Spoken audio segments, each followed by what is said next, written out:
உள்ளம் முருகிய வேண்டி நின்றோம் வேலையா.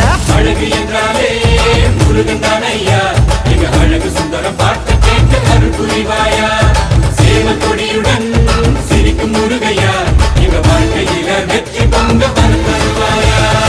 ஆறுபட வீடு கொண்ட முருகனுக்கு அரோகரா, அப்பானுக்கு பாடம் சொன்ன சுப்பனுக்கு அரோகரவும் பேர சொல்லி இந்த ஊரே வந்தோம். உன்னை தேடி வந்து எங்க உள்ளம் முருகிய வேண்டி நின்றோம் வேலையா.